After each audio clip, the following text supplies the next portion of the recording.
turma do sexto ano, tudo bom com vocês? Estamos aqui na nossa aula de quarta-feira, aula de literatura. E na nossa aula anterior nós finalizamos a história de Murilo Rubião com o título Botão de Rosa. E na nossa aula de hoje nós vamos iniciar o nosso título com o título Noivado, que é de Osman Lins. Essa história é um pouco longa, então vou fazer igual eu fiz com a história de Botão de Rosa, vou dividir ela em duas partes. Então vocês vamos ler a primeira parte agora e aí na próxima aula nós finalizaremos. Certo, turma? Então aí pegue seu livro e acompanhe comigo a nossa leitura. Vamos lá? Vamos iniciar a nossa leitura com o título Noivado. Veja aí, 18. Sós nessa sala de paredes verdes, uma janela fechada, outra aberta à noite ao compassado som das ondas, no centro do triângulo torto em cujos vértices ficam o seminário, a Praça da Abolição e o convento dos franciscanos. Podemos ver a cidade de como estivéssemos de pé sobre o telhado. O luar embebe o mar e as ruas, fachadas de azulejos, brilham no silêncio. Essa será a última das muitas e inúteis conversas que tivemos, lateja o farol. Uno, sereno e dono, após 30 anos de repartição do meu destino, iria agora perder este governo, ligando-me, seja quem for, desprendido-me do que me tolhia. Em mim não há divisões, não reverei os colegas de trabalho. Conduzirei agora minha vida com a invenção de um maquinista que fizesse avançar sua locomotiva para fora dos trilhos. Nada de caminhos feitos, improvisar é a regra.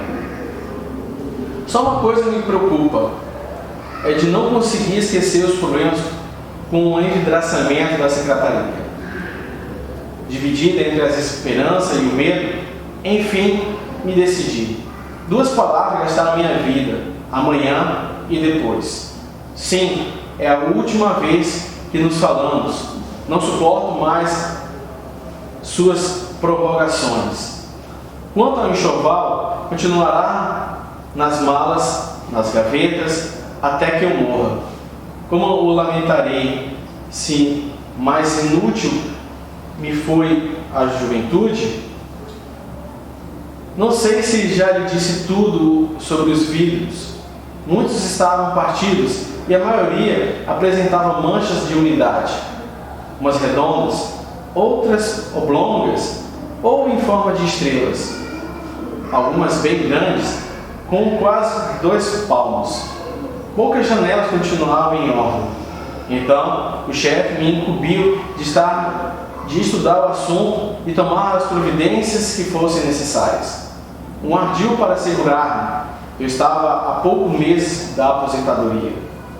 Que interesse podia ter ele nisso? Que interesse podia ter ele Que interesse podia ele ter nisso? Está no emprego há mais de 39 anos, detesta ver alguém aposentar-se no devido tempo. Aguarda a compulsória. Cada servidor que se o deixar ficar é uma aprovação ao seu amor pelos autos e o livro de ponto. Não lhe dei esse prazer. No exato minuto em que recebi o diário oficial, escrevia esta palavra, 60. Por coincidência, é a minha idade. Houve-no, um à sua esquerda, outro à direita, todos no sofá. Seus mais comuns seguidores, os que melhor conheço, ele aos 39 e ele aos 28 anos, aquele tolerante, este colérico. Veste-se os três como era de uso antes da última guerra. Faltava ainda a sílaba final. Deixei a palavra incompleta, vesti o paletó, dei as costas, saí. Não falei com ninguém. Nunca mais voltarei àquele purgatório. Custou, mas por fim chegou o dia. Sou um homem livre até o fim da vida. Livre quer dizer, sem compromisso. Ela aceitará o nosso rompimento? Se casássemos, levaria para a nova casa todos os retratos que ornamentam a sala, registrando as modificações do seu rosto, a duração e o fim das suas ânsias. Como poderia viver em meio a essa profusão de olhos penteados, sorrisos e bijuterias? Eu que sou propenso à unidade, fazendo tudo para manter-me íntegro dentro do presente, sem extraviar-me no passado, sem admitir que invasores de outro tempo me perturbem a rigorosa inteireza do que desejaria ser ou sou. 30 longos anos de trabalho, mereci o prêmio, realmente. 30 anos não são 30 dias. Bem sei, a atividade entre os insetos é limitada por mudanças alheias a eles próprios. O sono, em tão diverso e numeroso grupo, não exprime repouso. Como acrobatas que passassem a noite num trapézio ou num arame estendido a 20 metros do solo, assim dormem, atentos, na atitude que têm quando em vigília. O que vai fazer agora do descanso, de sua liberdade? Muita coisa. O problema está em escolher. É o velho quem responde.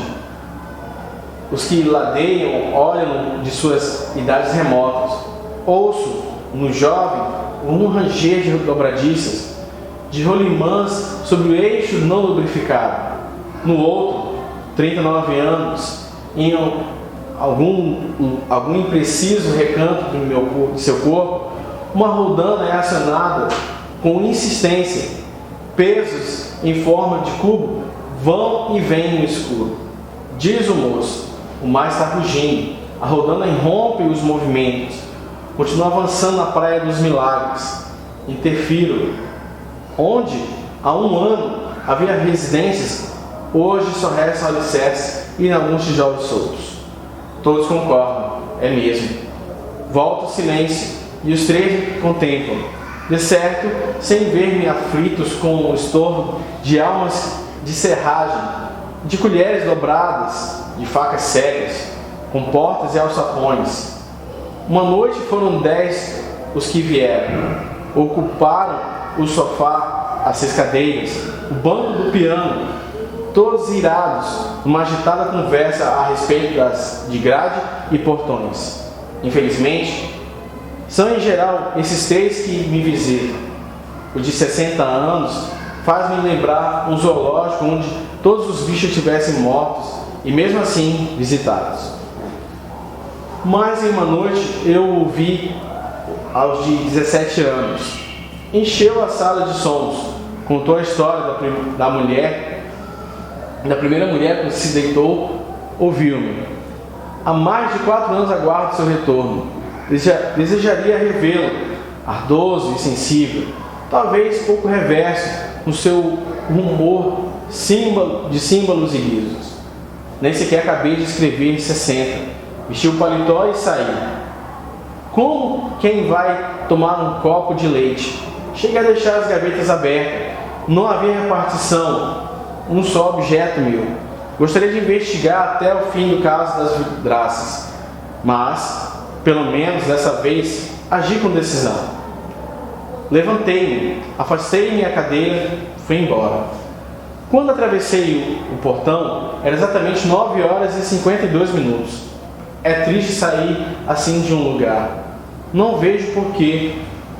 O jovem, à sua direita, levanta-se, fecha dentro de si todos os ferrolhos, bate as portas, cerra as fechaduras que estavam oxidadas. Não consigo esquecer o problema das janelas. É interessante refletir sobre ele. Veja o envidraçamento, todo em caixilho de alumínio anodizado. Deveria ser feito de lâminas de 3 milímetros. Entre elas, poria um lã de vidro misturada com uma resina própria, mas a fibra de lã não apresentaria distribuição uniforme. Então, preferiu-se um par de lâminas chamadas Calorex Atermani, separadas por um tecido de algodão impregnado na melanina formol. É o que se fez para colocar placas em caixilhos. A massa de vidraceiro é um produto convencional, pouco eficaz. Embora o vidro fosse antitérmico, procedeu-se em variações de temperatura como se as variações de temperatura o afetassem. Empregaram uma cacheta elástica de neoprene. Este produto vem dando resultado ótimo em edifícios grandes no estrangeiro. Pois bem, não tardou muito, começaram a surgir nos 10 andares as manchas de umidade. Levantando um pouco a neoprene, via-se as canaletas, água acumulada. A distribuição espacial das manchas era irregular. Não se notava preferência por uma face qualquer na construção.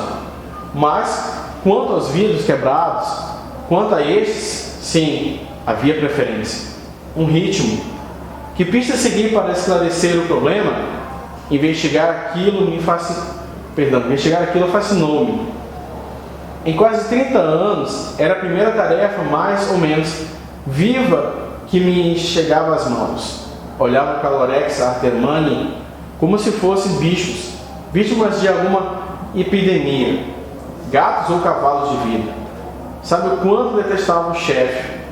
Passei a odiá-lo à medida em que me sentia tentado a não aposentar-me, até que descobrisse a verdadeira razão daquelas manchas e das vidraças partidas.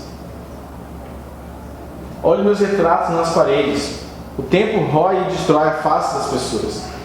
Para gastar minha face, houve um tempo e esse homem, o tempo enrugou-me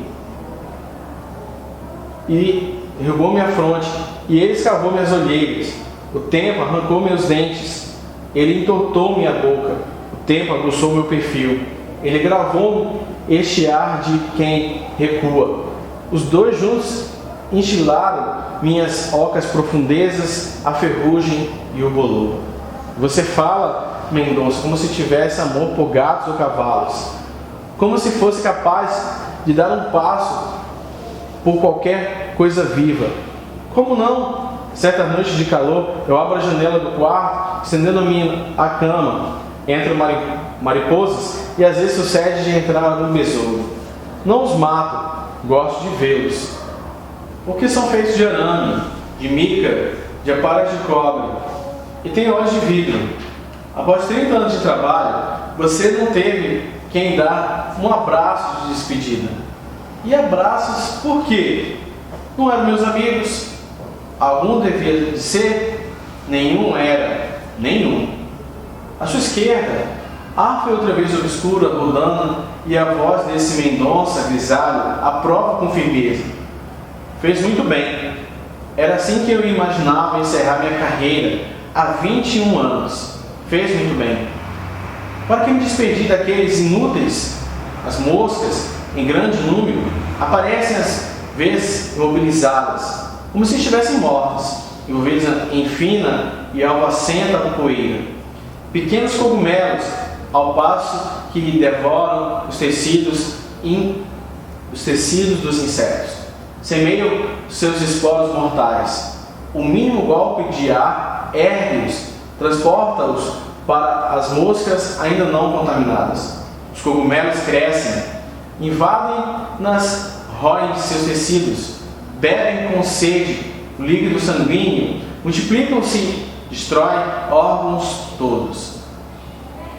As moscas atacadas renunciam a voar, deixam-se ficar numa parede, num lençol, numa poltrona, em cima de um arquivo. Em breve, do que foram, resta a casca, vazia a aparência, invadida por tênues filamentos. Se, pelo menos, houvéssemos casado ou juntado, como fazem tantos, não fale assim, Gisela. Podíamos ter filhos com mais de 20 anos. Você não ignora que o meu ordenado era pequeno? Depois veio a morte do velho. E abandonar minha mãe? Não. Desde que todos os irmãos haviam casado, você devia fazer o sacrifício. Ela precisava tanto de alguém para atormentar? Só Deus sabe o quanto padeceu aquele pobre homem. Conversou mais de uma vez comigo. Dizia que, como a mulher se chamava Maria José, queria ser ao mesmo tempo Maria e o José. Não deixava de ter razão. É injusto que não dissesse isso, principalmente a uma estranha. Eu não era uma estranha. Quando me tocou pela primeira vez no assunto, você era meu noivo há mais de 11 anos e ganhava bem. Novamente no sofá, os três sentados juntos. Range dentro deles as dobradiças, pesos, rodanas, ferrolhos, rolimãs. O de 39 anos leva a mão direita à boca. Fui eu talvez que tive a culpa de tudo, de toda essa aridez. Não era tarde para mudar. Tinha economias, não. Podia haver abandonado o emprego, casado com você, organizado a fábrica de grades e portões. Entretanto, fiz o quê? Escândio jovem, de cabeça baixa, começou a riscar famosos quadros, obras de artes, os retângulos quadriculados com 80 centímetros por 40. 3.200 quadrados, 3.200 dias. Esta foi a sua contribuição. Ao fim de cada expediente, uma cruz seria desenhada em cima de um quadrado. 3 nas sexta-feiras, 2 nas vésperas do feriado, para medir os dias que faltaram até a aposentadoria. A essa época, já restava em você muito pouco de mim. Tinha 11 anos de serviço, essa era a diferença. No emprego para o qual você, não eu, entrou a custo de pedidos, influências, lembrou-se bem disso. Não para passar a vida inteira, não para passar mais de 30 anos, cruzes no papel. Eu quis produzir artefatos de ferro. Este era o meu sonho. E você, tudo isso me dá vontade de chorar, fazer pequenas cruzes nos quadrados. Depois de algum tempo, aqueles anos pareciam um cemitério. Você fala como se alguém pudesse alegrar-se em ver morrerem assim os dias. Mas tudo era feito com cólera. Eu odiava aquilo tanto quanto você. Um preso é mais livre. Ele pensa no modo de escapar, mede a altura dos muros, a resistência das grades, procura ver se os guardas são venais. Não se limita a contar os dias da sentença. Vocês fazem cruzes nos quadrados. Só imaginavam ser diferente dos outros, e talvez fossem, mas não em coisas importantes. Como todos eles, nunca tiveram coragem de ousar fosse o que fosse.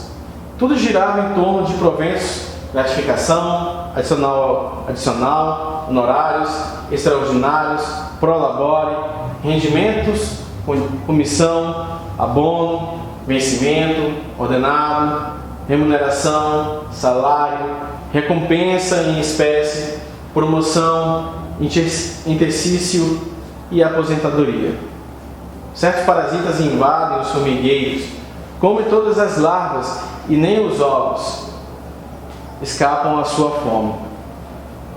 Degradam as colônias invadidas, segregando um mel que não nutre as formigas e embriagando-as. Essas, alheias a tudo, dedicam-se aos invasores. Outras se tornam escravos de formigas guerreiras. Servem a conquistadores, alimentando-nas. Desdobram-se em cuidados ante a postura de suas inimigas. Elas próprias, contudo, não se reproduzem. Sua mãe procura dar a impressão de mártir, de uma santa. Nunca vi alguém se preocupar, nunca vi alguém mais preocupado neste mundo em ter uma aparência angélica. Devia, para isso, cheirar melhor. Seus vestidos recendiam sempre a cachorro molhado. Não é verdade. Foi seu pai quem me disse. A comparação é dele. Nunca sabia nada, a ingênua. Tinha sempre a cabeça meio pendida, com das imagens baratas e as mãos cruzadas no regaço. Ignorava os escândalos mais notórios, para fingir que não ocupava assuntos alheios, e ouvi uma vez, como pormenores, o que já sabia, sempre admirando-se. Apesar dos pesares, era uma boa mulher e carinhosa comigo. Quando me deitava, ela trazia algodão e me punha nas orelhas, para as formigas não entrarem. Insistia para que eu casasse, contanto que ficasse em sua companhia. Sabia que a mulher nenhuma aguentaria isso. Sua maneira ubíqua de atormentar era invencível. Um dia, vi quando seu pai indagou onde podia encontrar o pó de enxofre. Estava num aceso de urticária. Em vez de dizer onde esconder o remédio, ela sentou-se e passou meia hora falando sobre lepra, mansamente. Depois, levantou-se, mudou de vestido, calçou os sapatos e foi para a igreja, sem pentear os cabelos. Não é piedoso falar assim dos mortos. Daqui podemos ver as cumeeiras das casas e as torres das igrejas. O claustro de São Francisco, deserto, com o orbe seráfico, a descer do teto de madeira, as pedras lavradas da igreja do Carmo, a água bifronte com as asas abertas ante ao púlpito, na Santa Casa da Misericórdia. A sudoeste, sob o luar, espraia-se o Recife, Casar ocupando ilhas e a planície, escalando os morros periféricos. As luzes do farol giram com rigor de planetas. O mar vai destruindo as casas dos milagres.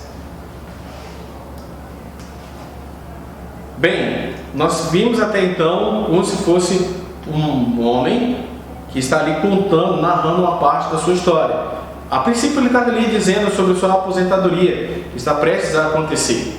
E aí ele também aproveita, analisa a parte que você observa que há três pessoas que, entre aspas, parece que são seus patrões. E ali também você vê que uma hora ele cita o seu trabalho, que é na questão da vidraçaria, outra hora ele também cita a história própria dele, que talvez ele conheceu alguém e essa pessoa insiste que ele case com ele. Entretanto, parece que ele vai se movendo pelas suas emoções, ao ver que se ele tivesse casado poderia ter outros benefícios. Entretanto, ele volta nas suas histórias dizendo que ele não casaria devido aos seus sentimentos. Essa foi somente a primeira parte.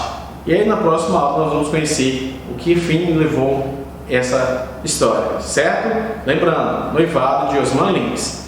Vamos aqui para a nossa mensagem de hoje, vamos lá? Vem de Carmen Miranda, ela diz assim: na vida sempre fazemos escolhas, ainda que escolhemos não escolher. Então é isso, turma. Vamos finalizar aqui. Um abraço virtual e até a próxima. Tchau, tchau.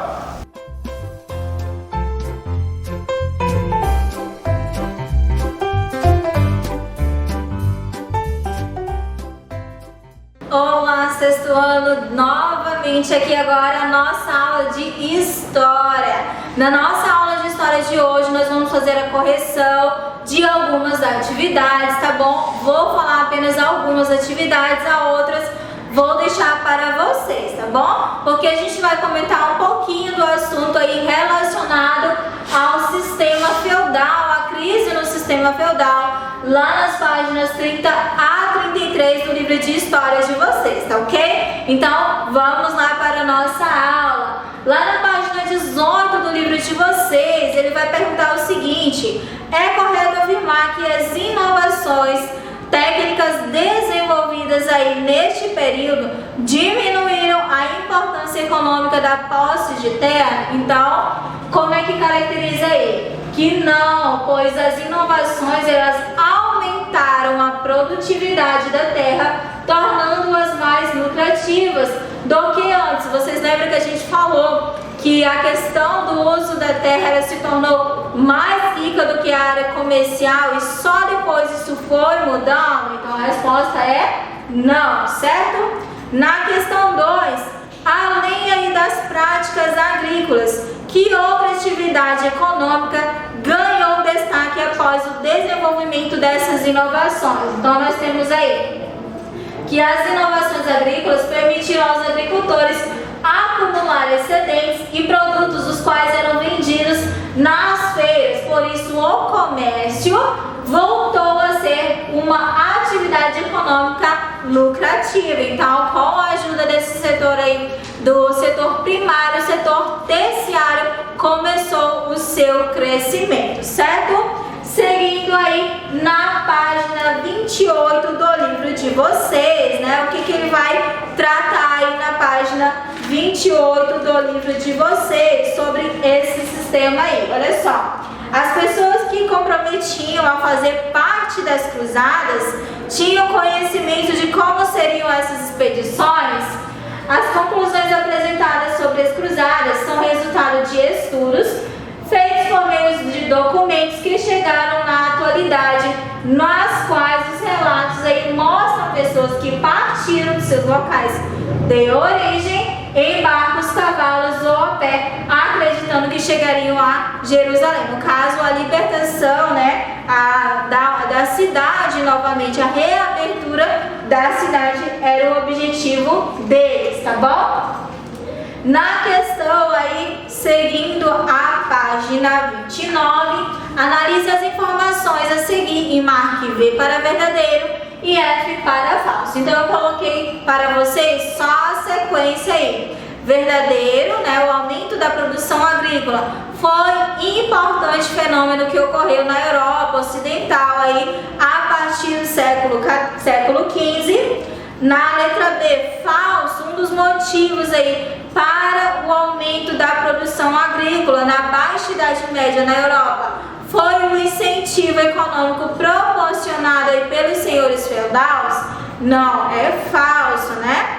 Na questão C, entre os efeitos aí causados pelo aumento da produção agrícola estão o crescimento populacional e o florescimento do comércio? Verdadeiro. E na questão D, durante toda a Baixa Idade Média, a economia europeia foi caracterizada exclusivamente aí pela atividade agrária? Falso. Então não foi toda modernizada pela atividade agrária, mas também pelo setor comercial, né? Questão 2, vocês vão elaborar um parágrafo para explicar o que era uma carta de franquia e qual a sua importância aí aos comerciantes, tá bom? Na questão 3, no caso, o que seria essa carta de franquia, né? Era um documento aí por meio do qual os burgos conseguiam sua independência de um senhor feudal, adquiriam autonomia política para o burgo.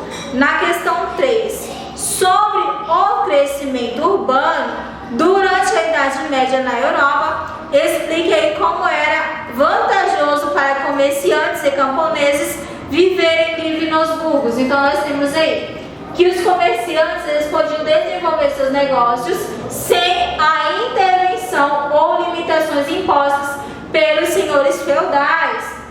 Os camponeses eles tinham mais possibilidade de melhorar sua condição de vida do que os próprios aí senhores feudais, né? Porque eles apostavam tudo dentro dessa área agrícola aí. Na questão 4, vocês iriam completar, né, com as palavrinhas aí. O objetivo das corporações do ofício era proteger os interesses da associação, dos associados, defendiam a criação de um regulamento para garantir a qualidade e o valor do repasse dos produtos. Os aprendizes tinham direito a receber treinamento, moradia e alimentação nas oficinas e, como dever, precisavam aprender o ofício e a auxiliar o mestre sem exigir remuneração. Então essa aí é a correção da 4. Seguindo aí as cruzadas, né? A respeito das cruzadas, escreva no caderno um texto que responda as questões. Então eu coloquei apenas aí o início de como vocês poderiam colocar aí como esse texto, tá bom?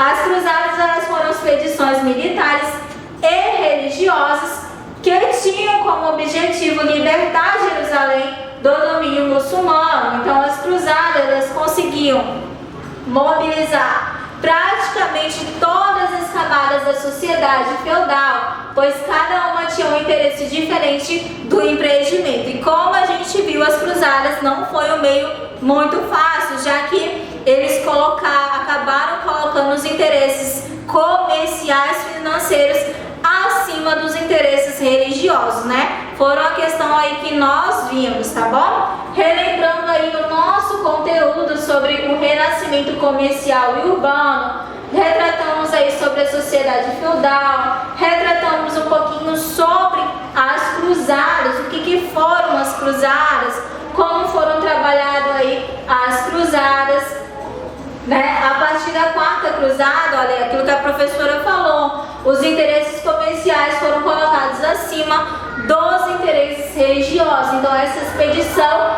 não chegou a conquistar Jerusalém, mas tomou Constantinopla em 1203, tá bom? A crise no sistema feudal, o que vai caracterizar aí a crise no sistema feudal? Já que muitas das estratégias aí dos burgueses, dos senhores feudais, não foi tão vantajosa assim. Então ele vai falar o quê? Que a crise, ela afetou profundamente as relações feudais. Então a gente vai ver aí que esses fatores contribuíram àquilo que eu falei, né? A questão de como eles iam trabalhar. Um deles foi o que? A fome. A intensificação da agricultura gerou um desgaste de terra, porque utilizavam muitos e muitos recursos. Para agravar a situação de produção de alimentos, várias alterações climáticas também ajudaram. Então não bastava a produção, mas também o clima local, para aí diversificar a questão das terras serem secas, de não ter mais tanta produção, ou até mesmo pelo fato da distribuição desses produtos aí, né? Gerando aí grande fome também, certo? Aí ele vai falar que os nobres viram sua renda diminuir em decorrência da baixa produção agrícola. Qual foi a solução encontrada por eles? Foi o aumento de impostos, né? E também da exploração dos servos e camponeses, gerando aí outro fator também. Em muitas regiões da Europa, como a Inglaterra, os senhores feudais, eles começaram a investir no aumento da produção de lã. Então eles procuravam outros meios. E aí, em virtude desse alto valor comercial também, as terras, né, antes cultivadas pelos camponeses e servos, foram transformadas em pastos para as ovelhas, aí, o que provocou, no caso, a diminuição da produção de alimentos e aí a questão da expulsão dos camponeses de suas terras, já que eles não precisavam mais de terras para cultivo, mas sim para produzir, né? A gente tem aí a característica das cidades, como é que eram denominadas, que durante o século XIV a alimentação das pessoas, né, estava aí na origem da epidemia de disenteria, principalmente os recém-nascidos. Não tinha produção, não tinha alimento, a questão da falta aí de recursos também gerou grandes mortes da população naquele período. No século XIV. Então os primeiros hospitais foram construídos na Europa Ocidental pela igreja, mas particularmente por ordens religiosas, e eram chamadas de casas de Deus. Esses estabelecimentos se propunham aí a cuidar daqueles que não tinham recursos, né? Então, mas eram também questões de cuidados limitados, nem todos aí essa questão da atenção hospitalar, tá bom? Então, só para início aí sobre o nosso tema, a crise feudal, vai ficar aí até a página 53 do livro de vocês, né? Como atividade, perdão, a página aí 43 do livro de vocês. Para casa, páginas 33 e 34 do livro de história, tá bom? Por hoje é só uma boa aula para vocês e até a próxima.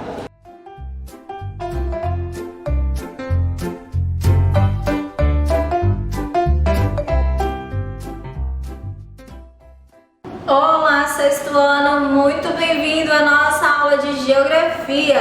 Na nossa aula de hoje, 11/11/2020, nós vamos falar um pouquinho sobre a degradação aí da hidrosfera. Como assim, professor? Um pouquinho sobre a questão ambiental, da qualidade da água, conscientização, desperdício, o uso correto da água. Como é que funciona a distribuição da água? Ou seja, degradação da hidrosfera, né? O consumo exagerado ou o consumo inconsciente. Falando um pouquinho aí sobre a poluição da água. Isso daí a gente vai falar então lá nas páginas 50 a 52 do livro de Geografia de vocês, tá bom? Vamos então para a nossa aula. Olha só, na última aula de Geografia nós trabalhamos um pouquinho, caracterizando um pouquinho a relação das marés, né? Qual a relação das marés sobre a economia aí do país? Como que as pessoas utilizam aí o uso, né, desse recurso natural para a economia? É um consumo consciente? As pessoas realmente sabem utilizar esse recurso natural?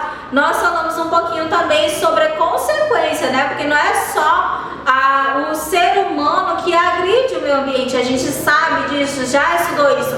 Mas também falamos que o próprio meio ambiente tem a sua participação nas mudanças da paisagem aí, da natureza e também do próprio espaço urbano, né? O espaço aí, no caso da paisagem aí, humanizada. Então a gente falou um pouquinho sobre as marés, né?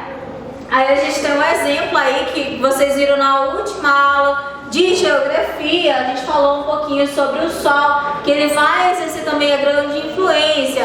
A questão aí da Lua também, dos sistemas aí, né, de localização. Professora, eu tenho que saber quais as fases da Lua para saber que dia que a maré tá alta, quando que ela tá baixa. Não, a gente viu através das horas, né, durante o dia, a maré ela vai exercer aí uma força menor, durante a noite é uma força aí muito maior, a diferença das duas. Falamos sobre as correntes marítimas também, né, as características das correntes marítimas, a ação dos mares sobre o relevo terrestre, como assim, professora? Sobre os litorais, que tem formas bastante diferenciadas, né? Eles transformam constantemente o espaço natural. Então as águas elas vão alterar o quê? As linhas costeiras, como a gente viu na fotografia também, certo? Então essa daí é uma das características aí da ação dos mares sobre o relevo terrestre. Os ambientes marinhos também a gente caracterizou um pouco, pedi para que vocês fizessem a leitura sobre os ambientes marinhos. Então, vocês iriam aí caracterizar os pântanos salgados e também os recifes de corais, certinho? No nosso conteúdo de hoje, aí no capítulo 16, ele vai apresentar essa fotografia. Ele vai relacionar o seguinte, que a água é um recurso essencial para a vida na Terra. Entretanto, as atividades humanas vêm causando aí intensos impactos sobre os rios, lagos, aquíferos e também oceanos. Todos esses recursos a gente trabalhou, não é verdade? A gente aprendeu um pouquinho aí. Entender como isso ocorre e quais as medidas necessárias para nesse recurso, para que esse recurso aí não falte, né, nas gerações futuras, é o objetivo aí do que nós vamos estudar agora, a questão da conscientização, do processo de conscientização. Então nós temos aí poluição dos rios e lagos. O que ele vai apresentar aí no slide de vocês? Que a expansão das atividades industriais e agrícolas, assim como o intenso processo de urbanização das últimas décadas, vem causando grandes impactos à qualidade da água de rios, lagos e seus ecossistemas. Algumas ações aí citadas a seguir são responsáveis pela degradação desse recurso, como retirada da mata ciliar para poder resultar na reposição de sedimentos, ou seja, na abertura de caminhos de estradas, na abertura de áreas de manejo, ou também pelo despejo do esgoto doméstico, que causa aí grandes impactos ao meio ambiente, né? Esse não tratamento aos rejeitos industriais levam aí à poluição das águas, ou seja, o lixo jogado a céu aberto ou não tratamento do lixo também são causas aí de degradação do meio ambiente, que não é novidade para nós. Causa não só degradação ambiental, mas também a prejudicação à saúde do próprio ser humano, certo? São exemplos aí. Outro exemplo também que é o uso excessivo e indiscriminado de agrotóxicos na agricultura. São aí levados pelas chuvas, atingindo os corpos de água, ou seja, prejudica o quê? Somente o solo, ou seja, se você contaminar o solo com o uso excessivo de agrotóxicos para matar lá as bactérias, vai causar o quê? A perda de fertilidade do solo. E aí toda essa fertilidade ela não vai ter resultado algum, né? Todo esse manejo, esse tratamento do solo não vai ter resultado nenhum se você usar com a questão do excessivo uso aí desse recurso, né? Causando degradação também ambiental nos rios, porque a questão da água desses rios vai todinha para onde?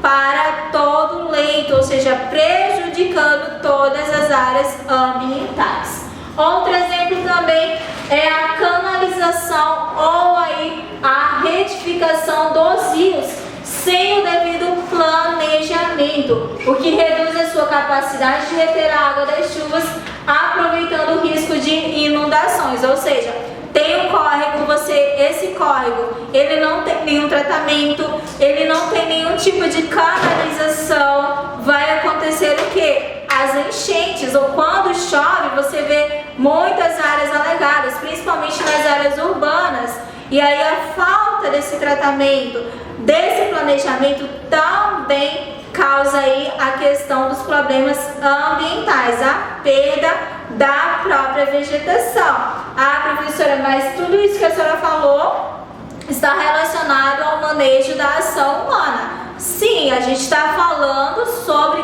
a ação humana. A gente sabe que a própria natureza tem o seu trabalho. Então a ação humana é que deve ter o que? A conscientização, né? A natureza ela perde a sua vegetação, mas ela pode repor. Mas o ser humano também, professora, pode repor. Sim, mas muitas vezes não é isso que acontece, né? A gente sabe que muitas vezes vem aumentando muito mais a questão da poluição e degradação aí ambiental. Então, essa é uma das características aí da degradação da hidrosfera, ou seja, poluição da água. A gente falou um pouquinho sobre a questão da poluição no espaço urbano, pelas características climáticas, pela questão industrial, pela queima de combustíveis e agora a questão da degradação do meio ambiente, ou seja, relacionado à água, né? Então, tudo isso aí, ó, causando a poluição da hidrosfera, certo? Aí nós temos essas duas imagens aí apresentadas para vocês. O que a primeira está apresentando, né? A utilização desordenada das águas dos rios e lagos para a irrigação das lavouras. Então, observem só. Na primeira imagem, as duas são imagens de satélite. Na primeira imagem, está apresentando o rio em seu curso natural, ali um lago em seu curso natural. Na segunda imagem a gente pode ver uma diferença. Que diferença é essa? A gente pode ver que o lago ele já está diminuindo, ou seja, causando aí a questão da escassez, né? Já não tem aí grande quantidade de água, e tudo isso causado pelo quê? Pelas lavouras, o uso aí das terras, o uso excessivo deste recurso. Mas professor, então quer dizer que a gente não, os agricultores não podem usar a água dos rios, dos lagos? Pode, mas com a questão da reutilização. A água não é um recurso natural renovável, então pode ser reutilizada aí de várias maneiras, mas se não tiver a questão da forma correta, pode causar aí, como a gente está vendo, a questão da perda, né, desse recurso natural, tá bom? Então, só para introduzir esse assunto aí sobre a degradação da hidrosfera, vocês vão reler novamente o capítulo 16 até a página lá, a página 53, como atividade para a prática, finalizando a nossa aula de hoje, página 48 e 49 do livro de geografia de vocês, tá bom? Por hoje é só, meus queridos, bom estudo para vocês e até a próxima aula.